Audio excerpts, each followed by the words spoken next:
നിങ്ങൾക്കറിയാമോ, ഈ ഒരു ഗോൾ 6 മാസം പ്രായമായ ഒരു കുഞ്ഞിന്റെ ജീവനാണ് രക്ഷിച്ചത്. അതിന്റെ കാരണം നിങ്ങളുടെ ഹൃദയത്തെ സ്പർശിക്കും. 2021 പോർച്ചുഗലും സെർബിയയും തമ്മിൽ നടന്ന വേൾഡ് കപ്പ് ക്വാളിഫയർ മത്സരത്തിന്റെ നിശ്ചിത സമയം അവസാനിക്കാറായപ്പോൾ ഇരു ടീമുകളും 2-2 സമനിലയിൽ ആയിരുന്നു. തുടർന്ന് മത്സരത്തിന്റെ അവസാന സെക്കൻഡിൽ റൊണാൾഡോ തൊടുത്ത ഒരു ഷോട്ട് വ്യക്തമായിട്ട് ഗോളിലേയും കടന്നിട്ടും റഫറി അത് ഗോള് അനുവദിച്ചിരുന്നില്ല. അതിനെ തുടർന്ന് റൊണാൾഡോ റഫറിയോട് തർക്കിക്കുകയും ചെയ്യുകയാണ്. എന്നാൽ റഫറി അതിന് റൊണാൾഡോയ്ക്ക് യെല്ലോ കാർഡ് നൽകുകയാണ് ചെയ്തത്.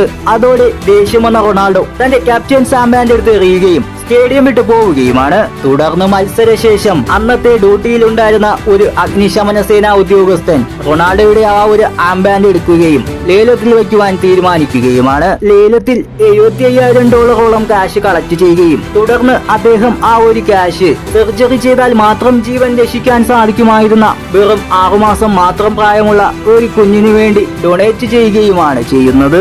എന്നാൽ സർജറി ചെയ്യുവാൻ $1 മില്യൺ ആവശ്യമായിരുന്നു. തുടർന്ന് ഈ ഒരു ഉദ്യോഗസ്ഥന്റെ മഹാമനസ്കതയിൽ പ്രചോദനം ഉൾക്കൊണ്ട് കൂടുതൽ ആളുകൾ ക്യാഷ് ഡൊണേറ്റ് ചെയ്യുകയും കുറച്ചു ദിവസങ്ങൾ കൊണ്ട് തന്നെ $2.5 മില്യൺ ക്യാഷ് കളക്ട് ചെയ്യുകയും ചെയ്തു. കുഞ്ഞിന്റെ സർജറിക്ക് ഇത്രയും ക്യാഷ് തന്നെ ധാരാളമായിരുന്നു. ശേഷം കുഞ്ഞ് പൂർണ്ണമായിട്ട് സുഖം പ്രാപിക്കുകയും വീട്ടിൽ പോവുകയുമാണ് ഉണ്ടായത്. റൊണാൾഡോ വളരെയധികം ചാരിറ്റി പ്രവർത്തനങ്ങൾ ചെയ്യുന്ന താരമാണ്. എന്നാൽ താരം അറിയാതെ ചെയ്ത പ്രവൃത്തി പോലും ഒരു കുഞ്ഞിന്റെ ജീവനാണ് രക്ഷിച്ചത്.